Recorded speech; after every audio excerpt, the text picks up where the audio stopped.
Subscribe now and press the bell icon. Never miss an update. अस्सलाम वालेकुम students, मैं हूं आपका टीचर मोहम्मद सलमान अफसल। स्टूडेंट्स, आज के लेक्चर में हम करेंगे FSc part 1, ICS part 1 physics, chapter number 2 vectors and equilibrium का अनदर टॉपिक जो कि है यूनिट वेक्टर, नल वेक्टर और इक्वल वेक्टर्स के मुतालिक। इस लेक्चर में हम ये 3 की पॉइंट्स डिस्कस करेंगे जो शॉर्ट क्वेश्चन के तौर पर बोर्ड में आते हैं और इनसे रिलेटेड ई कैट और एमडी कैट एग्जाम्स के अंदर एमसीक्यूज बहुत से आते हैं। बोर्ड के अंदर भी एमसीक्यूज इन कॉन्सेप्ट्स के मुतालिक आते हैं, तो सारी चीजें आज आपको क्लियर की जाएंगी।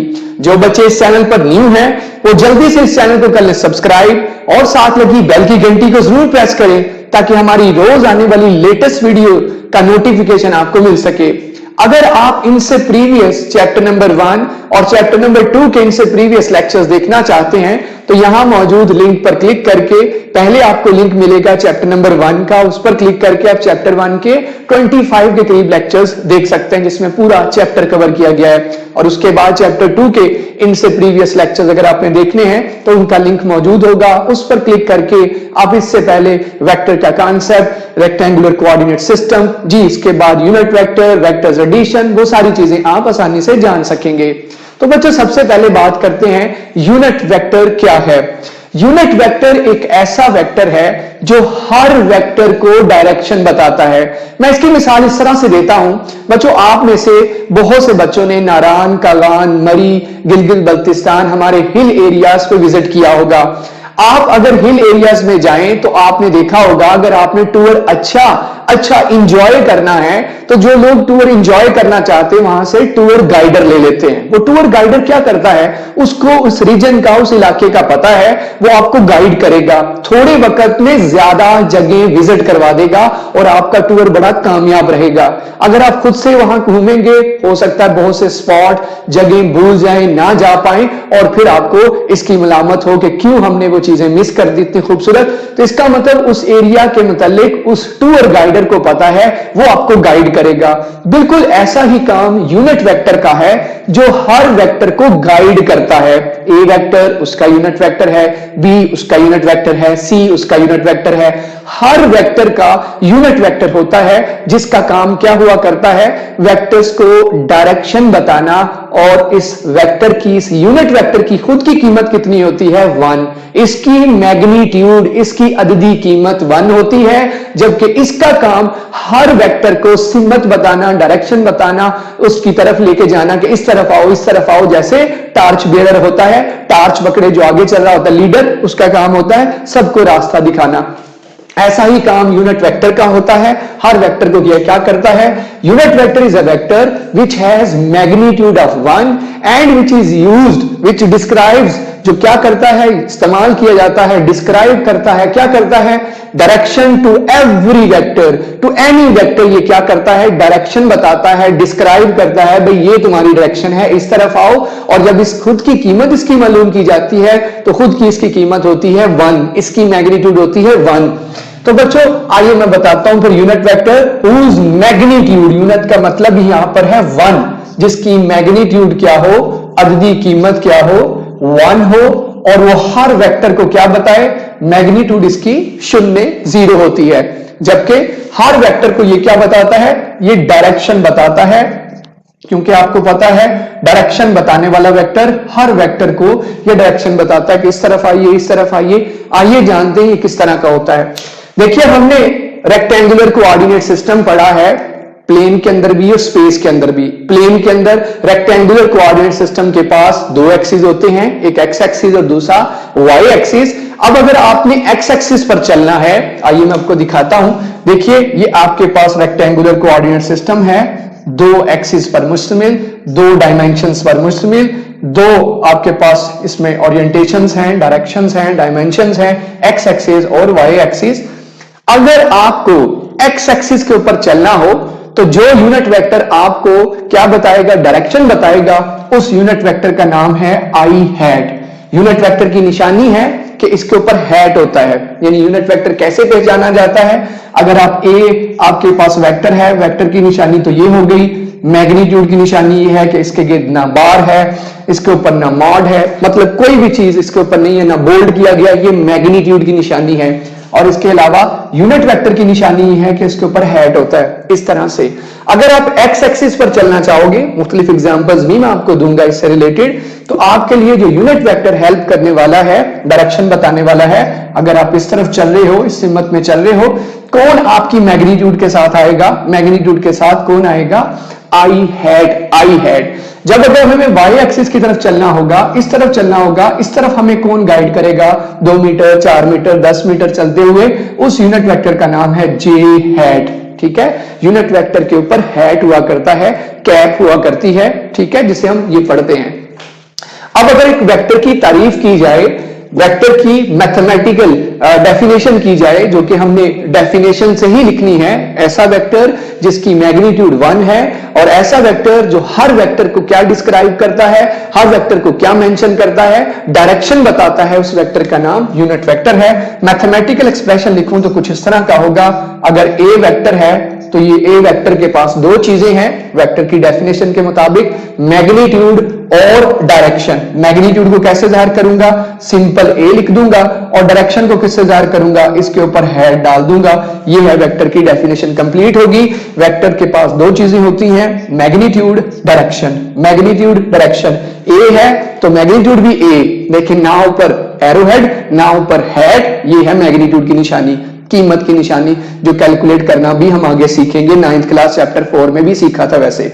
और ये इसकी डायरेक्शन कौन बताएगा, ए हैड। और अगर यहां से मैं किसी और वेक्टर की बात भी कर लेते हैं, बी वेक्टर लिखना है तो बी वेक्टर कैसा होगा, बी की मैग्नीट्यूड बी के ऊपर हैड। सी वेक्टर लिखना होगा, C vector according to definition कैसे पूरा होगा, सी की मैग्नीट्यूड सी के ऊपर हैड। ये है according to definition of vector mathematical expression. Mathematical expression, vector का mathematical expression, magnitude direction, magnitude direction, magnitude direction. हर वेक्टर ऐसे ही लिखा जाता है, जैसा कि मैं आपकी मिसालें भी देता हूं आपको, मैग्नीट्यूड डायरेक्शन से क्या मुराद है। फर्ज कर लें आप इस वक्त इस तरफ 2 सेंटीमीटर चले हो, इस तरफ 2 सेंटीमीटर, इस तरफ 3 सेंटीमीटर चले हो, तो आप जानते हैं इसको आप कैसे लिखोगे, आप इस वेक्टर को लिखोगे, इस वेक्टर का नाम है फर्ज कर लें ए, तो आप इसे लिखेंगे 2 और साथ में क्या आएगा, आई हैड, 2 आई हैड, और यहां चल रहे हो तो यहां लिखा जाएगा प्लस 3 जे हैड। या इसको अगर पैरेंथेसिस में लिखना हो ब्रैकेट में तो ये लिखा जाएगा 2,3, जो 9th क्लास के 10th क्लास में मैथ में भी पढ़ते थे, 2,3, 2 इस तरफ 3 इस तरफ। जब इसे ओपन करेंगे 2 magnitude I had direction, 3 magnitude J had direction, और प्लस का साइन इसलिए क्योंकि ये किस क्वाड्रेंट में है, फर्स्ट क्वाड्रेंट में, और फर्स्ट क्वाड्रेंट में दोनों वैल्यूज एक्स और वाई पॉजिटिव होती हैं, इस वजह से दोनों के साथ प्लस का साइन है। जिसके साथ कुछ भी नहीं उसका मतलब उसके साथ भी प्लस का साइन है। तो ये है बच्चों वेक्टर को जाहिर करने का तरीका, किसके साथ, यूनिट वेक्टर के साथ। ये देखिए ये यूनिट वेक्टर, ये यूनिट वेक्टर, ये मैग्नीट्यूड और डेफिनेशन ऑफ वेक्टर कंप्लीट होगी। अच्छा ये तो था भाई 2 डायमेंशन में। अगर हमें 3 डायमेंशन में वेक्टर को रिप्रेजेंट करना हो, ऑफ कोर्स हम 3 डायमेंशन में रह रहे हैं, ये कमरा 3 डायमेंशनल है, आप जिस कमरे में बैठे हैं 3 डायमेंशन है, गाड़ी 3 डायमेंशनल है, तो हम 3 डायमेंशनल स्पेस में रह रहे हैं। तो 3 डायमेंशन आप जानते हैं किस तरह ड्रॉ करते हैं हमने रेक्टेंगुलर कोऑर्डिनेट सिस्टम के टॉपिक में पढ़ा था, लेक्चर में डिटेल से समझाया था। तीसरा axis, x axis, y axis, और तीसरा एक्सिस ये होना है, जैसे व्हाइट बोर्ड के 1 2 एक्सिस हैं, तीसरा एक्सिस परपेंडिकुलर होगा या तो इस तरफ, जैसे कमरे का कोई कॉर्नर देख लीजिए, अपने रूम का कोई कॉर्नर सेलेक्ट करके देख लीजिए, आपको 3 लाइनें निकलती नजर आएंगी, 2 एक्स और वाई एक्सिस तो तीसरा जी एक्सिस, 2 एक्स और वाई एक्सिस तो तीसरा जी एक्सिस। ये तीनों आपस में परपेंडिकुलर होते हैं तो इसे कहा जाता है म्यूचुअली परपेंडिकुलर।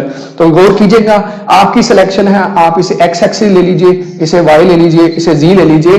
तो जब भी आपको एक्स एक्सिस पर चलना दरकार होगा, यहां आपको कौन सा यूनिट वेक्टर हेल्प करेगा, साथ चलेगा, टार्च बेरर की तरह, टार्च लेके जाने की तरह, जैसे आपको मैंने बताया टूर गाइडर की तरह, साथ में मैग्नीट्यूड के साथ क्या आया करेगा, आई हैड। जब वाई एक्सिस पर चला करेंगे साथ क्या आया करेगा, जे हैड। और जब भी जी एक्सिस पर चला करेंगे साथ कौन गाइड करने के लिए हुआ करेगा, मैग्नीट्यूड के साथ डायरेक्शन, मैग्नीट्यूड के साथ डायरेक्शन, मैग्नीट्यूड के साथ डायरेक्शन। फर्ज कर लें ऐसा लिखा हुआ वेक्टर है, मैं डी वेक्टर लिख लेता हूं, और कुछ इस तरह से लिखा है 3, 4, 5। इसको क्या समझेंगे? इसका मतलब ये है कि ये 3 मैग्नीट्यूड किस एक्सिस की तरफ है? ये पहला कंपोनेंट x, दूसरा y, तीसरा z। ये स्पेस के अंदर हमने पॉइंट्स लिखे हैं। जब मैं इसको वेक्टर की शक्ल में लिखूंगा, डेफिनेशन ऑफ वेक्टर कंप्लीट करूंगा, तो आप जानते हैं ये क्या बनेगा? 3 के साथ i कॉम प्लस आ जाएगा, 4j हैट और 5k हैट। ये देख लीजिए, मैग्नीट्यूड डायरेक्शन x एक्सिस में, मैग्नीट्यूड डायरेक्शन y एक्सिस में, मैग्नीट्यूड डायरेक्शन z एक्सिस में। इन तीनों का जो मिलाप है, एडिशन है, वो वेक्टर को रिप्रेजेंट कर रहा है। तो हमारे पास d वेक्टर आपके सामने आ गया। ये है d वेक्टर, जो कि 3 कंपोनेंट से मिलके बना, x component, y component, z component, x axis, y axis, z axis. x axis की तरफ magnitude direction, magnitude direction, magnitude direction. आई होप सो कि आपको यूनिट वेक्टर का कॉन्सेप्ट समझ आया होगा।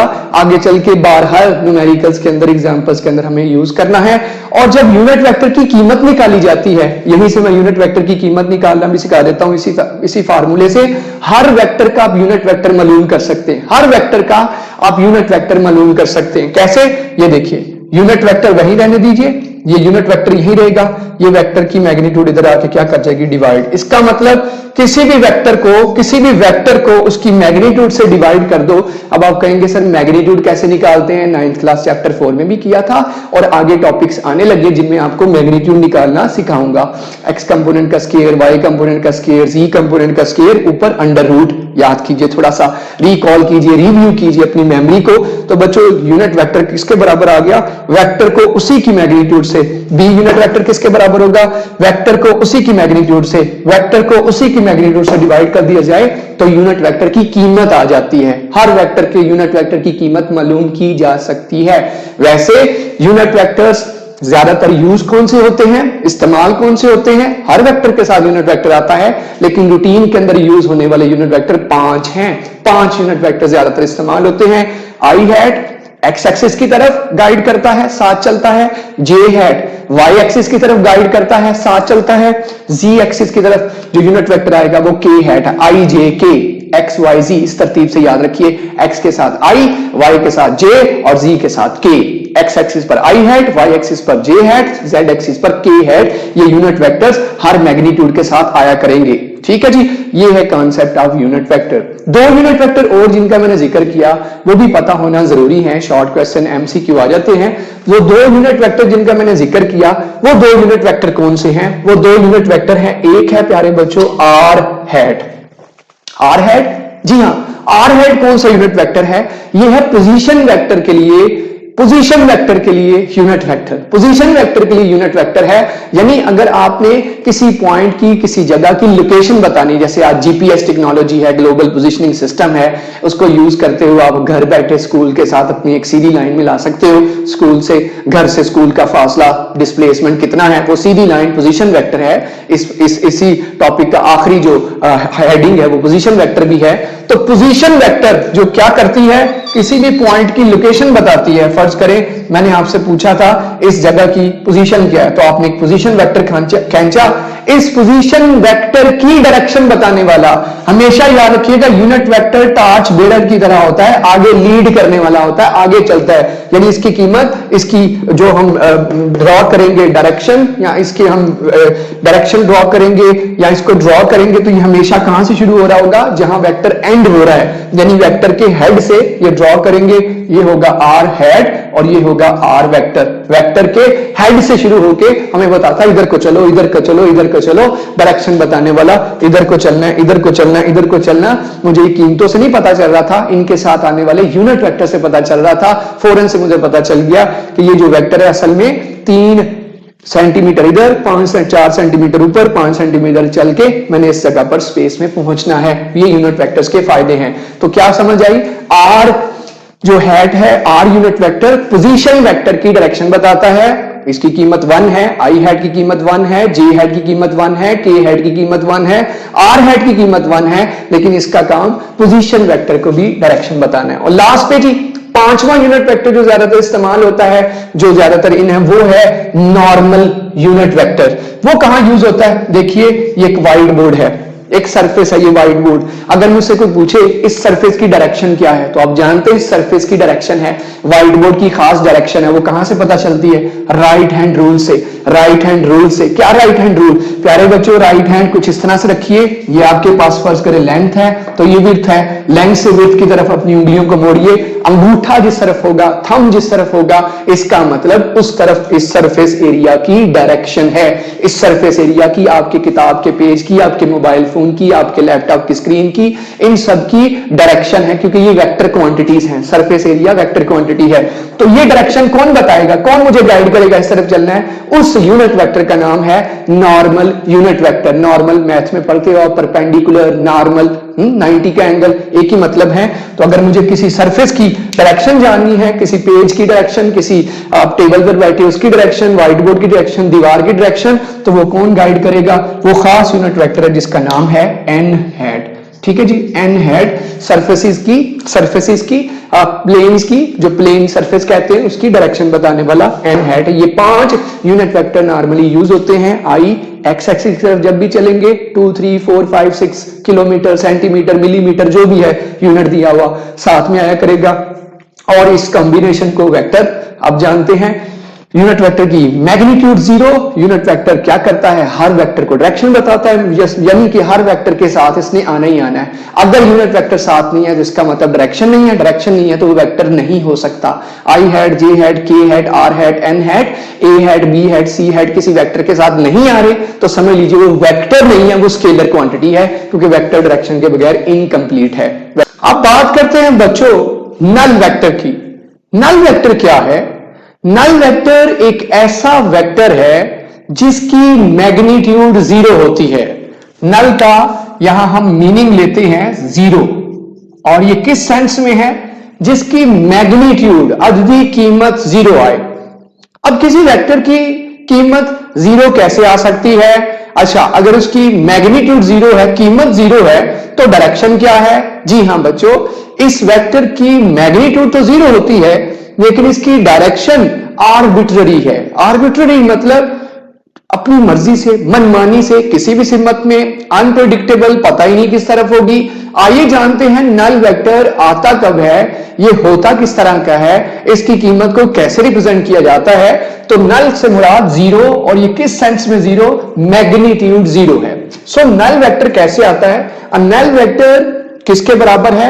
When a vector is added, जब एक वेक्टर में दूसरा वेक्टर ऐड किया जाए विद नेगेटिव साइन, एक पॉजिटिव तो दूसरा नेगेटिव, सेम वेक्टर्स को ऐड करें, एक पॉजिटिव एक नेगेटिव, तो answer will be a null vector.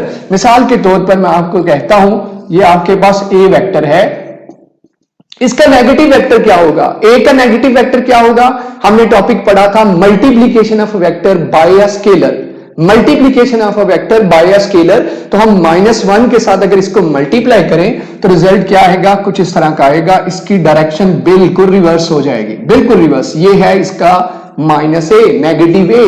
अब अगर इनको ऐड किया जाए, आपके सामने है, अगर इसकी कीमत 2 न्यूटन है, इसकी कीमत 2 न्यूटन है, 2 मीटर पर सेकंड स्क्वायर है, 2 मीटर पर सेकंड स्क्वायर है, ये प्लस में ये माइनस में ऐड होंगे, कीमतों को ऐड कर रहा हूं, इनको ऐड कर रहा हूं, the result will be a dot. एक डॉट बचेगा, एक इस तरह का पॉइंट बचेगा।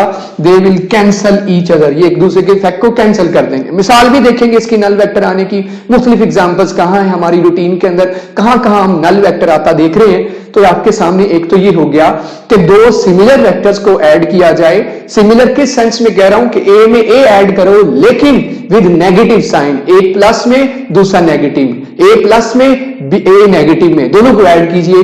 दूसरा जी आपके पास ये फर्ज कर ले बी है, अगर इसके अंदर b को ऐड करें, लेकिन b कौन सा?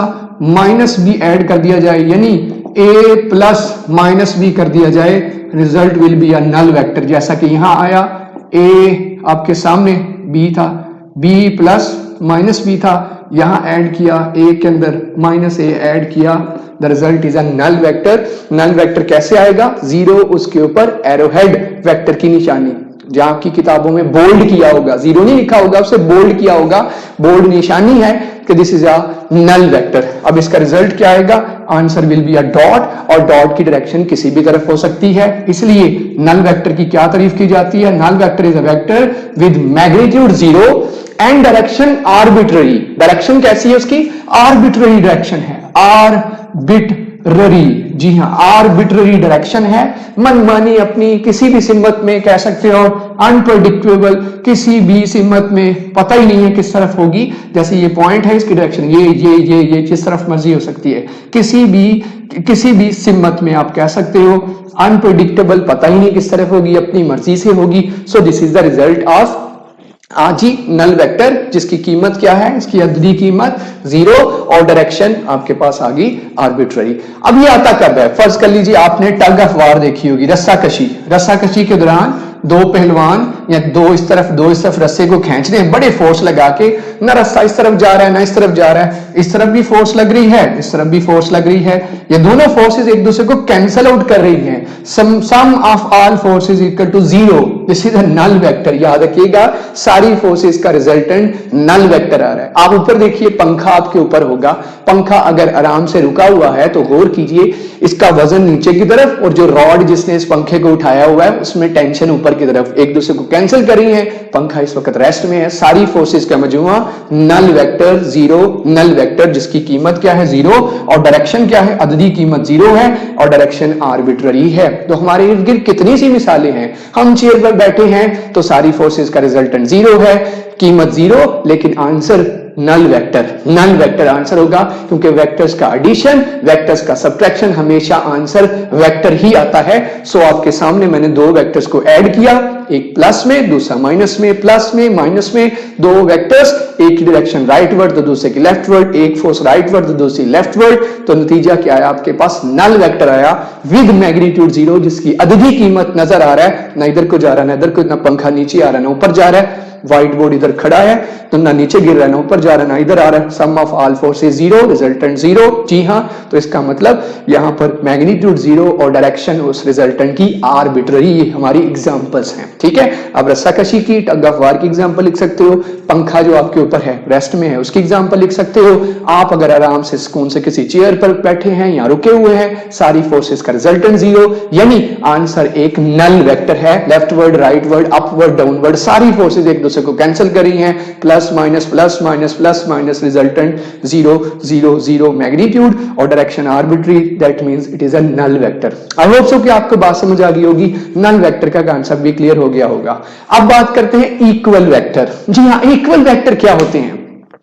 दो इक्वल के लिए कम से कम आपके पास दो वेक्टर्स होने चाहिए। अब ये नल वेक्टर सिर्फ दो वेक्टर्स के नतीजे में नहीं आता, दो या दो से ज्यादा, जैसे मैंने मिसाल दी, सैकड़ों फोर्सेस आप पर लग रही हैं, एक इधर से कैंसिल, एक ऊपर से एक नीचे से कैंसिल, एक इधर से कैंसिल, हजारों फोर्सेस का मजमूआ, समीशन, रिजल्टेंट नल वेक्टर। तो जरूरी नहीं हमेशा दो वेक्टर ही इस तरह जमा हो, एक प्लस में दूसरा माइनस में, तो रिजल्टेंट नल वेक्टर आएगा। सैकड़ों फोर्सेस जमा होकर नल वेक्टर दे सकती हैं। अब इक्वल वेक्टर्स की क्या निशानी है? इक्वल वेक्टर्स के लिए एटलीस्ट क्या होने चाहिए? जैसे यहां एटलीस्ट दो वेक्टर्स होने चाहिए, वहां भी इक्वल के लिए एटलीस्ट दो वेक्टर्स। इक्वल कब होते हैं? जब दो शर्तें फॉलो करते हैं। पहली शर्त यह है कि उनकी डायरेक्शन सेम होनी चाहिए, सेम डायरेक्शन, दोनों किस तरफ है जी? दोनों राइट साइड पर है, ये चीज शर्त पूरी होनी चाहिए। दूसरा, उनकी मैग्नीट्यूड सेम होनी चाहिए। इक्वल वेक्टर्स कौन से होंगे? ए और बी इक्वल कब होंगे? बी और सी इक्वल कब होंगे? सी और डी इक्वल कब होंगे? जब ये दो शर्तें फॉलो करेंगे, एक उनकी डायरेक्शन और दूसरा उनकी मैग्नीट्यूड। मैं आपको मिसालें देता हूं। फर्ज कर लीजिए ये गाड़ी है, मैं इक्वल वेक्टर समझाने लगा हूं। इस पर दो भाई जुड़वा हैं, एक ही साइज के, एक ही हाइट, एक ही जिसामत, सब कुछ, दोनों इस पर फोर्स लगा रहे हैं। दोनों की फोर्सेस की सिमत भी सेम है, देख लीजिए आपके सामने। और फर्ज कर लें दोनों की शक्ति, पावर, कुव्वत एक जितनी है, फोर्स भी एक जितनी लगा रहे हैं, यानी दोनों की फोर्स की मैग्नीट्यूड भी सेम और दोनों की फोर्सेस की डायरेक्शन भी सेम, वेक्टर्स इक्वल हैं। इन दोनों के वेक्टर्स यानी फोर्स यहां पर इक्वल वेक्टर्स हैं। इसकी कीमत, इसकी डायरेक्शन दोनों सिमिलर, तो हम कहेंगे ये दोनों वेक्टर्स इक्वल वेक्टर्स हैं। आइए और मिसालें देख लेते हैं। ए वेक्टर और ये वेक्टर क्या इक्वल है कि नहीं है? ये ए है, ये बी है, बताइए। तो आंसर होगा यस सर, ये इक्वल है। जहां से मर्जी स्टार्ट हो प्यारे बच्चों, चाहे ये वेक्टर आमने सामने पैरेलल पड़े हो तो इसका मतलब ऊपर वाली छत और नीचे वाला फर्श एक दूसरे के आमने सामने है, इक्वल लेंथ में है। ये वाली दीवार एक दूसरे के आमने सामने और इक्वल लेंथ में है, पैरेलल पैरेलल, ये दीवार और सामने दीवार पैरेलल, इक्वल इक्वल। इसी तरह से हम कह सकते हैं कि पैरेलल लाइंस अगर क्या करें, दो पैरेलल लाइंस किसी भी डायग्राम के अंदर, स्क्वायर के अंदर, रेक्टेंगल के अंदर, जिनकी मैग्नीट्यूड और डायरेक्शन एक ही हो, ऐसी लाइंस को क्या कहेंगे? जैसे ये दो लाइंस हैं, दोनों की डायरेक्शन एक ही सिमत में हो, दोनों वेक्टर्स की डायरेक्शन एक ही हो और इनकी मैग्नीट्यूड देख लीजिए, इसके ऊपर मैं कवर लगाता हूं, मैग्नीट्यूड भी सेम है, नजर आ रही है, साइज ऑफ द मार्कर और डायरेक्शन भी अपवर्ड है, तो ये इक्वल वेक्टर्स हैं।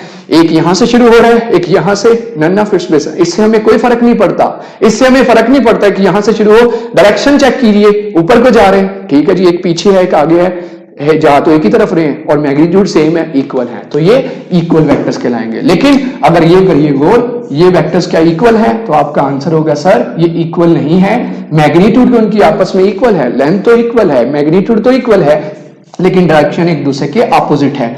अपोजिट ना हो चाहे ये हो जाए, ये भी इक्वल नहीं है, तो आंसर होगा ये इक्वल नहीं है। इक्वल होने के लिए क्या शराइत है? मैग्नीट्यूड और डायरेक्शन दोनों, ये देख लीजिए, इसकी मैग्नीट्यूड मेजर कीजिए, अगर बराबर है, डायरेक्शन तो नजर आ रहा है इनकी सेम है, एक ही सिमत में है, तो दीज आर इक्वल वेक्टर्स। तो याद रखिएगा, दो पैरेलल लाइंस अगर उनकी मैग्नीट्यूड सेम हो तो वो इक्वल है। सेम होने का मतलब रेक्टेंगल में दो पैरेलल लाइंस एक जितनी लेंथ की हैं तो वो इक्वल हैं, दूसरी दो साइडें इक्वल लेंथ की हैं तो वो पैरेलल हैं, यानी इक्वल वेक्टर्स हैं, इक्वल वेक्टर्स याद रखिएगा। तो मैं स्क्वायर या रेक्टेंगल ड्रॉ करके दिखा दूं, ये रेक्टेंगल है तो रेक्टेंगल के अंदर ये वाला वेक्टर और ये वाला वेक्टर आपस में इक्वल है, क्योंकि डायरेक्शन मैग्नीट्यूड एक, और ये वाला आपस में क्या है? इक्वल। स्क्वायर की बात कर लें तो स्क्वायर के अंदर भी कुछ इसी तरह से, ये वाला, इसमें तो सारी चारों साइडें ये चारों के चारों इक्वल है, ये इसके इक्वल है, ये इसके इक्वल है, क्योंकि इसमें इसकी सिमत और इसकी सिमत सेम, मैग्नीट्यूड सेम, इसकी सिमत और इसकी सिमत सेम और मैग्नीट्यूड सेम, दो शराइत पूरी, तो ये निशानी है इक्वल वेक्टर की। दोनों वेक्टर इक्वल हैं और सैकड़ों वेक्टर इक्वल हो सकते हैं। बता सकते हैं आप कहां पर? 10 लोग खड़े हैं किसी जगह पर, किसी पुल पर, किसी जगह पर, तो देखिए सबका वजन चैप्टर नंबर 4 9th क्लास में पढ़ा था, पैरेलल नीचे की तरफ वर्टिकली डाउनवर्ड, तो हम कहेंगे सबकी डायरेक्शन सेम और सभी एक ही एज, एक ही वजन के थे, तो कहेंगे सबकी मैग्नीट्यूड भी, सबकी डायरेक्शन भी सेम, तो ये इक्वल वेक्टर्स की निशानी है। याद रहेगा, सारे लोग एक गाड़ी को धक्का लगा रहे हैं भी सारे एक ही एज के, सबके अंदर फोर्सेस की मिकदार भी सेम है, सब सिमत भी एक ही में लगा रहे हैं, तो हम कहेंगे इक्वल वेक्टर। तो सैकड़ों मिसालें हैं इक्वल वेक्टर्स की। बच्चों मेरा ख्याल है कि आपको concept of equal vector clear हो गया होगा। दो कंडीशन चेक करनी है, एक के मैग्नीट्यूड, दूसरा डायरेक्शन। वेक्टर जहां से मर्जी स्टार्ट हो, एक यहां से शुरू हो रहा है, एक यहां से शुरू हो रहा है, दो शर्तें पूरी हो रही हैं अगर, कि डायरेक्शन सही है जी, डायरेक्शन इस तरफ जा रहे हो, दोनों ठीक हो गया, मैग्नीट्यूड चेक की, बराबर है, ये इक्वल है, ये और ये इक्वल है, लेकिन ये और ये इक्वल है, ये इक्वल नहीं है, इसकी डायरेक्शन मैच ही नहीं करती, मैग्नीट्यूड चाहे मैच करे। तो ये था आज का हमारा लेक्चर, जिसमें हमने 3 पॉइंट्स को कवर किया जो शॉर्ट क्वेश्चन में बोर्ड में आएंगे, एमसीक्यू में आएंगे, ई कैट और एमडी कैट एग्जाम्स में कॉन्सेप्चुअल एमसीक्यूज के तौर पर आएंगे। यूनिट वेक्टर्स क्या हैं, एक्स एक्सिस पर कौन सा है, वाई पे कौन सा है, जी पे कौन सा है, आर हैट कौन सा है, एन हैट कौन सा है, इनकी कीमत क्या होती है, इनका काम क्या होता है, हर वेक्टर को डायरेक्शन बताना, हर वेक्टर का यूनिट वेक्टर हैट, जैसे पुलिस वाले ने यूनिफॉर्म पहना होता है, ऐसे यूनिट वेक्टर ने हैट पहना होता है, ठीक है जी, हैट पहना होता है, और वेक्टर में ऊपर एरो हेड या बोल्ड की निशानी होती है। इसी तरह से नल वेक्टर कब आता है, जब दो इक्वल वेक्टर क्या करें, सब्ट्रैक्ट करें, एक प्लस में दूसरा नेगेटिव में, प्लस में नेगेटिव में, एक जैसे वेक्टर सब्ट्रैक्ट हो तो answer will be a null vector, जिसकी डायरेक्शन क्या है, आर्बिट्ररी, किसी भी तरफ अपनी मर्जी से, मनमानी से, अनप्रेडिक्टेबल। जबकि इक्वल वेक्टर्स कौन से हैं, जिनकी मैग्नीट्यूड डायरेक्शन सेम होगी। हमारे यहाँ रूटीन में सैकड़ों मिसालें इक्वल वेक्टर्स की हैं, जिनकी मैं मिसाल दी, 5 पंखे लगे हुए हैं, एक ही साइज, एक ही कंपनी के, एक जितना वजन था, सबकी डायरेक्शन सेम, तो मैं कहूंगा, तो हम सादा लफ्जों में कह सकते हैं parallel lines, parallel forces, parallel velocities, parallel accelerations और मैग्नीट्यूड अगर उनकी सेम हो, those are all equal vectors. तो आज का लेक्चर इतना ही, इंशाल्लाह कल हाजिर होंगे नई वीडियो के साथ, जिसमें हम rectangular components of vector discuss करेंगे और नेक्स्ट इसके बाद determination of vector from its rectangular components होगा नेक्स्ट लेक्चर में। उम्मीद करता हूं लेक्चर पसंद आया होगा। अगर लेक्चर पसंद आया तो इसे लाइक कीजिए, शेयर कीजिए, कमेंट कीजिए और चैनल को सब्सक्राइब करना मत भूलिए। मिलते हैं आपसे नेक्स्ट। अल्लाह हाफिज।